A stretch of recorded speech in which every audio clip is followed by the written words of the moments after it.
Welcome, Greek U Nation, to episode number 309 of the Fraternity Foodie Podcast. I'm your host, Mike Ayalon, CEO of Greek University. I'm a speaker and a two-time author. Our second book is called From Letters to Leaders, Redefining New Member Education and Leveraging Belonging to Eliminate Hazing. It's available now on Amazon. Go and pick that up today. We call these episodes the Fraternity Foodie Podcast because there's nothing like great food to bring college students together. Fun fact, when I started speaking on stage, I had all kinds of anxiety in my stomach before I would go out on stage. Now I have all of these breathing exercises and meditation that I use before I walk out on stage. And for the most part, I'm able to harness that excitement on stage for a great performance. I still get that emotional rush for sure, but now I know what to do with all of that energy. And to tell us more about that, Dr. Fatima Bustos-Choy is on the show today. Dr. Fatima is a seasoned holistic life coach, an author, and a leadership development consultant with over 30 years of professional, corporate, and business experience. She has worked with thousands of people in helping them to overcome obstacles and to grow and become their best and their truest selves. She believes that doing inner work first is the foundation for achieving all of the outer work. This involves integrating your mind, your heart, your body, and spirit into all facets of your life and work and creating harmony between your personal and your professional goals. Welcome to the show, Dr. Fatima. Great. Thank you so much, Michael. It's great to see you again. It's great to see you again. I couldn't wait to get you on the show because I really love all the stuff that you talk about. I think it's just, so fascinating. And, it kind of goes back to when you were young, you were an inexperienced newcomer here in the United States. And in your book, it's called More Than Money, 5 Paths to Abundance and Success for Inner-Centered Entrepreneurs. In that book, you talk about your story as a young immigrant from the Philippines in search of the American dream. And you overcame all of these challenges of what you call a colonial mind, which means coming from a colonized country. Talk about that adjustment of coming from the Philippines to America. Well, there were quite a bit of adjustments, Michael. And one in particular is that I realized that the things that I took for granted back in the Philippines were not so in this country. Let me give an example. So my very first job interview, it was for a loan interviewer, and the manager asked me questions and I answered those questions. And then he says, "I'm sorry, but I can't hire you." And I said, I was baffled, of course. And he said, "But sir," I said, "can you," then he told me it's because of my accent. And I said, "Sir, can you understand me?" And he said, "Yes."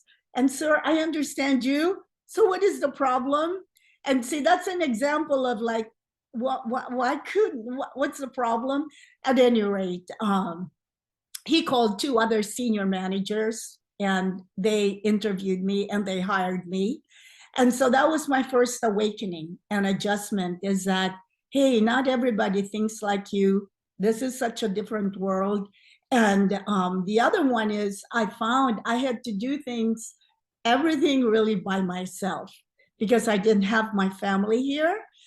So I didn't really have that support. So I had to figure things out myself. And at a young age, it was kind of challenging, but I figured things out. I made adjustments along the way. And the 3 things is that I persevered, I persisted, and I kept focusing on my purpose. That's what got me through. I love that story. That's such an inspirational story. I love it. I love your persistence. I think that is really, at the end of the day, that's what separates people who are not successful from those who are successful. It's your persistence. We all have adversity, not just you, me too. And we all have adversity. And the question is, when you get knocked down, are you going to be able to get back up? I mean, that's it. I mean, that's the whole enchilada, as they say, you know? Yes.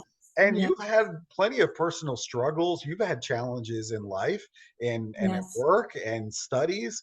But what's interesting is you've had a number of spiritual teachers who give you this profound teaching that guide and help you in your daily life, in your business, your relationships, and above all, in creating a meaningful life for you. And yes, one of those people that kind of guides you, I can see, is your mother. How yes. does she help you as an inner voice? Yes, yes. You see, between my mom and dad, my mother had the greater influence on the children. And she had the greatest influence on me because I was the firstborn of five children. And in a way, I learned about business uh, being at her side. At 12 years old, I was already helping her at her store. I was meeting customers, which I learned a lot about customer service from her. And so she had a great influence on me. And when I came to this country and I experienced a lot of these challenges, there were many times when my father would say, I think you should come home. I don't know what you're doing there. I don't know why you're giving up your life here, but I think you should come home. And you know what made me stay here is my mom, because I knew she had a dream for me, and I felt compelled to make that dream come true. And that's why I stayed. I could hear her voice. No, you can do it. No, you can do it.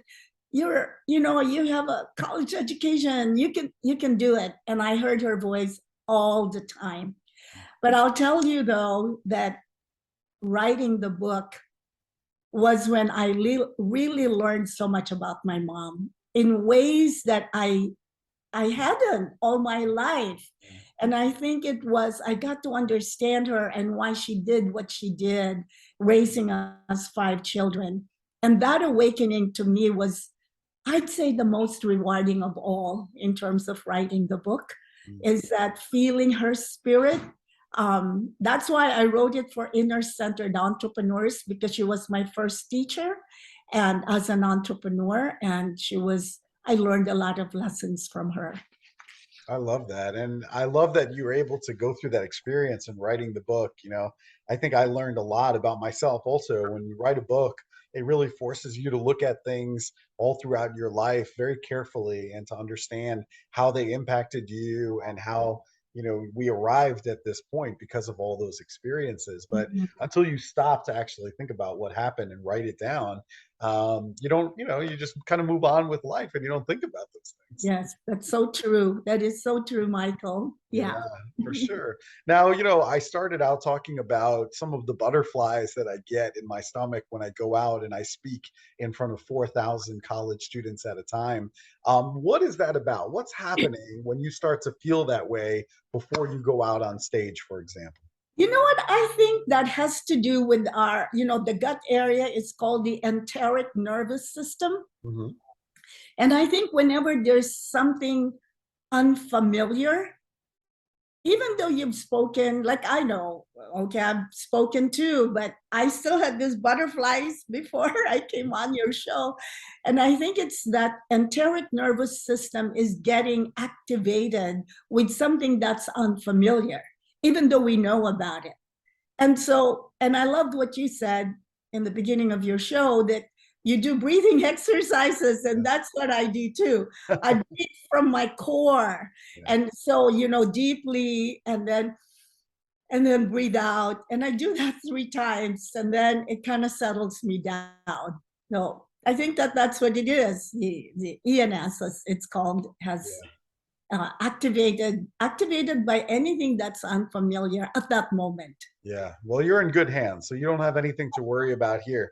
But but I agree with you. Learning how to meditate and learning, breathing exercises, that can really help you, even if like you're going in for an exam, for example, in a class or whatever, just to be able to calm yourself, and to be able to say, hey, I got this, and this is going to be successful, and be able to meditate a little bit and then get right into the program. If you can do that, I mean, you can really, really make a big impact, and you can learn how to channel all of that emotion into something really, really positive. And so, but it took me a long time to get there. I mean, to say that I was able to master it on my first time. Nope. It took years, But years and years of I practice. think it has a positive, it makes you be fully present though, Yeah. right?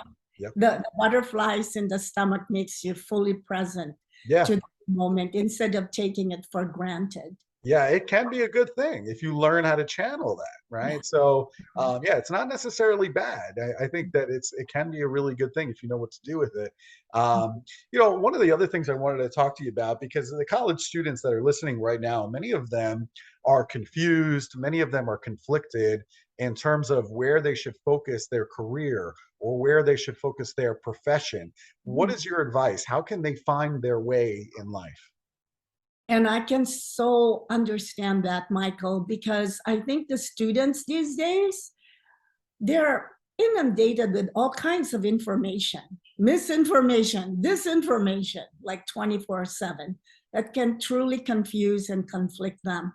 And what I have found is that, similar to my experience when I came to this country, where I had kind of a different set of expectations, and then only to find out they were so different, what helped me and what I would suggest to the students is go back and reconnect to your purpose.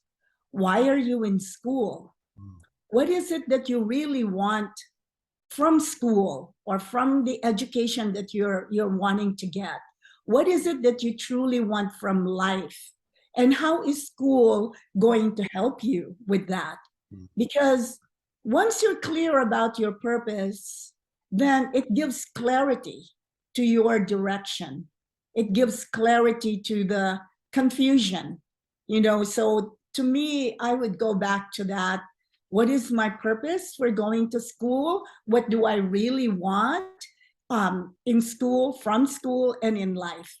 And then just be honest with that and then be clear about that. And that can help them kind of weed out through all of that confusion. Yeah, that's really good. I like that answer a lot because it kind of leads into the next question, which is a lot of these students are in student organizations that are not doing well right now, that maybe the student organization needs a turnaround. And, Mm. maybe, in order to fix that student organization, maybe they should be asking all of the members, hey, what is our purpose here? And, what do you want out of the organization? And just go around the room and say, okay, student A, what do you want out of this organization? And student B and student C. And somebody can basically take notes so that way we know what motivates everybody in the room. Is that how we should approach an organization that needs a turnaround? Um, I would agree with that, Michael. In my work as an organizational development consultant, and I work with organizations, large ones, small ones, many times they do need to turn things around. And what I found helpful is just go back to the basics. What is the organization's purpose? What is the organization's mission? What is its vision? What are the core values of the organization? Because oftentimes organizations are formed, right? Because there's a mission that they want to achieve. But in the process, that gets lost for a lot of reasons. There's politics involved. There's a lot. And so then they find themselves like astray. And so to turn things around, go back to those basics. Who are we? Why are we here? What is our purpose? What is it that we want to do and serve? Who is it that we want to serve? So those basic questions I would suggest. And then, as you were saying, get the people together and ask them, because each one has a purpose, and make sure that they're in alignment with the organization's purpose. Yeah. Wow, I think you hit the nail on the head with that one. I really, really, I believe in your answer to that question because that is the right way. Think about your purpose. I think so many of these organizations have lost their way. They don't, they really stop serving their purpose. And Yeah. let's go way back to the beginning. Why are we here? And remind yourself of that, because some of the things that I see them doing is completely out of line of where they should be and what their purpose is. So Yeah. that's a really, really great advice. I like that a lot. You also talk about the 5 paths to abundance and success. What Mhm. is that about? Okay. And these five paths came about from my interviews with successful entrepreneurs, and they resonate with my own values as well. But the five paths are the path of purpose, not surprising. It's the very first path. And in that path, I ask people, who am I? Why am I here? Where do I want to go? Okay, so that is kind of like the gateway, so to speak, to the other paths. The second path is the path of passion. What is it that really, what is that energy? Because purpose often it's a long and winding road, before you can achieve it. And you need energy to make sure that you fulfill it, especially in down times. So your path of passion is what gives you energy, what has heart and meaning for you, what makes you happy, what gives you joy. So it's helping people to reconnect with that in themselves. The third path is a tough one, the path of pain. And the path of pain is a must. You know that, I know that. Pain is a part of life. And so in this path, I help people to see pain in a different way, to embrace pain instead of denying it, or rationalizing it, or justifying it, but to really embrace pain and go through it, not over, not under, but go through it. Because once you're able to go through the pain and receive the message from pain, you will get to the fourth path, which is the path of promise. And the path of promise is what you commit to yourself. And as you live that promise, you're creating your legacy. And then with that opens up the fifth path, which is the path of possibilities. That there are possibilities in this life that now you can make the choice as to what is it that I truly want, that's still aligned to your purpose. So with each of those paths, I offer exercises to help you connect to that path, as well as to strengthen yourself along the way. Yeah. Wow, that's great information. I really like that a lot. One of the other things you talk about is chronic diseases. You actually feel that most of these chronic diseases that are out there, that they're preventable in a natural way if we make healthier choices. So tell our audience, what are some of the healthier choices that we should be making in life? Actually, they're quite simple, Michael. And the choices that I would recommend, I do as much as I can every single day. But the first one is move your body. Move your body. So many of us are, kind of glued to the computer, and we hardly move our bodies. So exercise at least 20 to 30 minutes, 3 times a week. So that could be walking. And there's also this 1 minute exercise, which is 1 minute every hour on the hour. So it could be 1 minute squats, 1 minute jumping jacks. The whole idea is to move your body to circulate energy. So because one of the causes of chronic diseases is stagnation of energy in the body, which creates blockages, which then creates toxins and then disease. So moving your body is simple, but something that we need to do. The second one is sleep. Just have quality sleep. Why? So you can rest your mind, you can rest your body. And I know for me, this is sometimes I don't get enough sleep, and then I really do feel the consequences of that. Yeah. The third one I would say is meditation or mindfulness. Some people have a hard time with meditation. I understand that. And so I just say mindfulness, being mindful here and now. What's happening with me right now? What am I feeling right now? And just accept all of those emotions, whether it's butterflies in your stomach, whatever that is. Mindfulness, what's happening with me, what's happening around me. And then you can make those choices right then and there. And then the last two for me is um, having a grateful mind, expressing gratitude. It doesn't have to be anything big, but the fact alone that, hey, I'm alive today, hey, it's a beautiful day, or even if it's raining, thank you, dear God. Whoever is your higher source, just say thank you so much. And then I think the other one is just positivity, seeing the glass, half full rather than half empty, no matter what obstacles. So I'd say, physically moving your body, emotionally, it's opening your heart with gratitude. And then with the mind, I would say thinking positive thoughts. Yeah.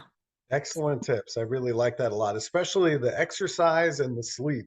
If you can do like nothing else, get some exercise and get some sleep. If you can do those really, really well, then I feel like a lot of the other things will fall into place. Yes, you yes, know yes. so that's really, really important, but I love all of them. I think they're all excellent decisions. Now, what are, we all want to have good positive relationships, and that could be with our partner, that could be with our boss, whatever. So what are some relationship keys to, having, let's say, better communication and more authenticity, for example? The first one that comes to my mind, and I know it took a while for me to practice this, is humility. Mm. Humility to, especially with people that are probably not your favorites, so to speak, but humility to accept things as they are, to say, I'm sorry. I'm sorry if I hurt you. I'm sorry I hurt you. I'm sorry I caused this pain for you. I think that takes a lot of humility to be able to say that instead of defending ourselves. Because in communication, sometimes we have a tendency to be defensive or to feel that we're right. And so humility is so key to being able to accept the other person, accept yourself. Um, and with humility comes empathy. This one is talked a lot these days, right? Emotional intelligence and so forth. But empathy is really seeing it from the other person's point of view. Why is this person behaving this way? Not from what I think this person should behave or should not behave, but really from that person's experience. To me, that is empathy, being able to see it from their point of view. And if we're able to have humility and empathy, I feel that compassion can come into play. We can really feel. And then this helps us to not be judgmental. This helps us to really embrace, the other person and the circumstance. And so compassion is, I think, really important. Um, and then the courage to speak your truth without blame or judgment. Sometimes in a relationship, we don't want to speak our truth because we don't want to hurt the other person, but we have to weigh in to the extent that we are really helping or enabling that person. So speaking our truth, maybe it's to give feedback, but speaking it from the I perspective. I feel this way, or I see it this way, instead of blaming. Um, to me, it's so important to be able to tell our truth. And then the last one is just be lighthearted, just don't be so serious about everything, but lightheartedness. In my family, one of the things that I treasure a lot with my family is no matter how serious sometimes our conversations, we can find something funny. We can find something humorous, and we would laugh about it. And it sort of eases the tension. And it's something that I wish that I could do more of, but I can do it when my siblings are there. But I think just being lighthearted and not taking things too personally or too seriously. I love it. Humor is huge. You can get a lot with that. but something you need to work on for sure. I like it. You know, and one of the other things that you talk about is like some secret powers that we all have, but we're not really using. What are some of those secret powers? Well, actually, those secret powers, we have them, but we are not aware of them. And Um, they are physical power, heart power, and brain power. So physical power, especially with your students, education is big in sports, on sports, right? Why is that? Because they want to develop their physical power. Because without physical power, no matter how great your idea is, if you're not healthy, you can't sustain it. So, physical power, really understanding how our body works, how energy works, is so key. And then, heart power is all about opening ourselves to things that are so different from us. Heart power is our ability, and I want to share this with your student listeners, is having the courage to be bold, having the courage, especially in school. Sometimes students get intimidated or bullied, or there's certain expectations that they feel they're not up to. So I'd say heart power, which is heart is courage, stands for courage, as you know, is to be bold, go for it, and just trust that you can do it. And then the brain power is the capacity to dream, the capacity to envision, and the capacity to lead, the capacity to transform, whether it's yourself, your team, the organization you belong to. So when we're able to use all of these powers, our physical power, our heart power, our brain power, then we can really achieve great things in life. Yeah. So So you're teaching me that we're all stronger than what we really think. So we have a lot of secret powers at our disposal. That's great news. I think so. I think so, Michael. It's just that we're not aware of them. We take them for granted, or we don't label them necessarily as such. But once we can recognize that we do have these inherent powers in each of us, and ways. Oh, by the way, so how do you develop them? What I can suggest is really to create a lot of movement in your body, to create good circulation, and keeping a cool head and a warm belly. That is really the secret there. Well, you're starting to talk about my belly, so I start getting hungry now. Now it's dinner time, so I'm starting to start thinking about dinner. And we love good food here at the Fraternity Foodie Podcast. I just found out next week I'm going to be speaking at USC out in LA. No So I need kidding. to know, yeah. So I need to know what is a great restaurant that I need to try next week in LA. Well, okay. If that's okay with you, I know where SC is. Yeah. If you can come out to the Pasadena area, Okay. um, there are okay.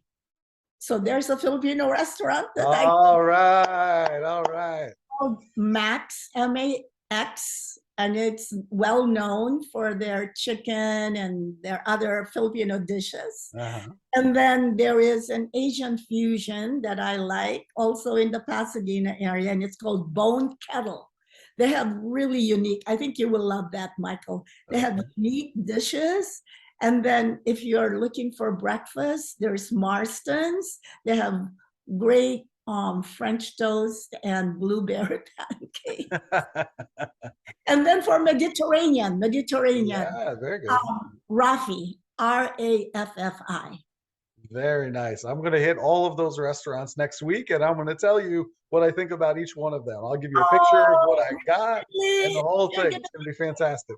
awesome, awesome. Wow. All right, Filipino food. Now we're talking. I love it. Max, I'm going to go check out. That's going to be my first restaurant that I'm going to try. Okay. Okay.